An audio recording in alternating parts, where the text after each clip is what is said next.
What's up, worship drummers? My name is Jordan and welcome to Worship Drums Made Easy. My goal is to help you become a confident, capable, and connected worship drummer. I want to teach you how to play drums around your busy schedule, not requiring any drum kit at home, but teaching you how to practice here so that we can take it to the church and be ready to go. If you haven't seen the first two videos of the series, I highly recommend that you pause this video, go back and start with those, and then jump right back into this one. Crucial that you follow those building blocks and follow those steps so we can get you ready to go behind a drum kit, confident and capable in the most efficient way possible. Now, in this video, we're taking the next steps to becoming that ideal worship drummer. In this one, we're talking about drumsticks. Now, here's the thing. A lot of people shy away from learning drums because they think it's gonna require a ton of money, a ton of space, and just blasting your neighbors with a ton of noise at all hours of the day while you're trying to learn drums. I want to challenge that. I don't believe that's true. I'm teaching you a way that you can learn worship drums at home without a kit required, so that when you sit down behind a church kit, you're ready to go, confident and capable, connected with a community of worship drummers and connected to God, so that you're ready to play and lead God's people in worship of Him. Now, a crucial part of being a worship drummer is having drumsticks. This is something we're gonna have to invest a little bit of money in. You're not gonna have to spend hundreds of thousands of dollars on a drum kit. You have to spend about $15 to $20 on a quality pair of drumsticks so you can practice at home, get comfortable with the feel of a drumstick in your hand and be ready to play. Now, I don't know if you've ever been to a music store or even looked online, but a drumstick wall can be so intimidating when you're standing there for the first time trying to figure out what you want to play. I even still get intimidated sometimes walking up to a stick wall when I'm trying to find the drumsticks I already know I want, because there's so many options. At Worship Drumming Made Easy, I want to make this the most efficient and effective way possible for you to learn drums. We're gonna skip all of the crazy amount of gear recommendations we could do and jump right into what I've experienced, what I've loved, what a lot of other drummers have used to give you 3 options for your drumsticks instead of the thousands that there are in that drumstick wall at your local music store. We're gonna focus on 2 basic kinds of normal drumsticks, one thicker, one a little bit thinner and shorter for quieter environments, and then we're gonna look at an alternative type of drumstick. This is for those really quiet settings where you really have to manage your volume. Now, before we get into all that, you need to know a couple things about drumsticks. Their details are typically communicated by a number followed by a letter. So the first one we're gonna look at is a 5A. The number represents the circumference of the stick. The letter indicates the size and application. The lower the number, the thicker the stick. The 5A I typically describe as kind of a mid-weight stick that for most people will feel really good in your hand. It's not too thick that you feel like you're playing with a tree trunk.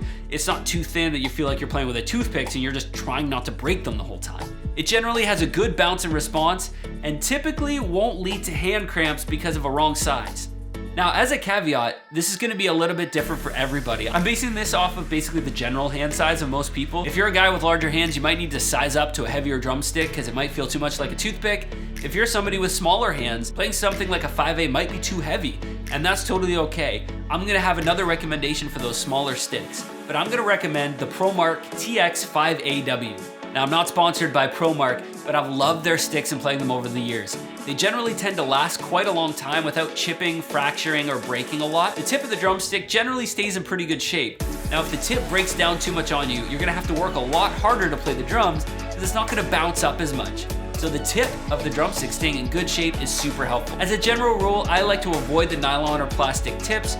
I just don't love the sound, but that's entirely up to you to choose what you love and what works in your setting. The next drumstick I'm gonna recommend is my go-to stick right now for the smaller church setting that I'm currently playing in, and that's the 7A. The 7A is a thinner stick, a little bit lighter, and I love how the stick feels when I'm playing with it. It's still got enough of a weight that if I wanna build or crash at the right moment, I can, but not so heavy that I have a hard time controlling my volume when I need to play in those quieter moments. The 7A really encourages you to manage your volume overall and leave enough room for the rest of the band to kind of find their place. Again, for this one, I'm recommending the ProMark TX 7AW. It's a solid stick for all the same reasons as the 5A is. Now, this is where we get into something a little bit more interesting. The alternative drumsticks. There are so many of these out there on the market, it can be daunting. A lot of churches seem to have a set of what we call hot rods or cool rods, bundled together a whole bunch of little dowels that play a little bit quieter in most settings.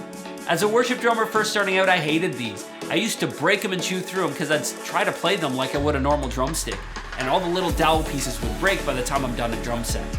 By the time I'm done a worship set. Drummers traditionally have complained about these sticks a lot, but we're not gonna be those worship drummers. We're gonna put ourselves and our preferences aside and do whatever suits the setting the best. Whether it's playing with alternative sticks, whether it's playing with normal drumsticks, whether it's playing with a towel over a snare to make it quieter, it doesn't matter. What matters is we're leading people in worshiping of God. And if our volume is a problem, then people can't focus on God because they're plugging their ears. Which, yes, has absolutely happened on a few occasions when I've played a worship set. There's been people sitting there plugging their ears. If that happens, maybe tone your volume down a little bit. If everyone else is okay with the volume, let them worship God the way they want to worship God, and you focus on praising God and following your band leader. I have a pair of what's called root sticks. These are a synthetic bundle of, I guess, kind of like plastic dowels with rubber band, 1 or 2 rubber bands that help pull them all together for a tighter, more stick-like feel, or open them up to be kind of something a little bit more along the lines of jazz brushes. These are great to be able to keep your volume controlled in a smaller setting. The Vic Firth Root X Poly Stick will give you a nice balance between that full drumstick feel and a durable lower volume alternative.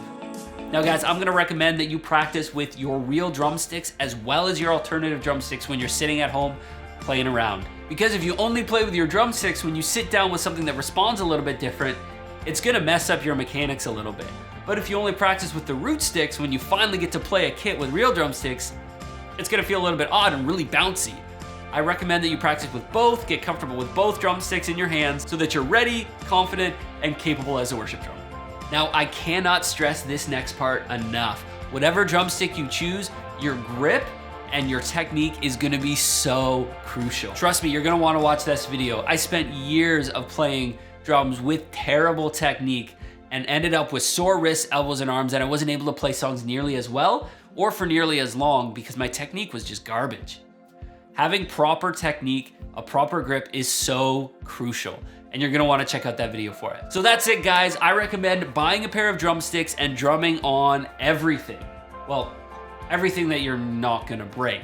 When I was first learning drums, I got my first pair of drumsticks. I played on books. Sorry, mom and dad, I kind of broke all of those.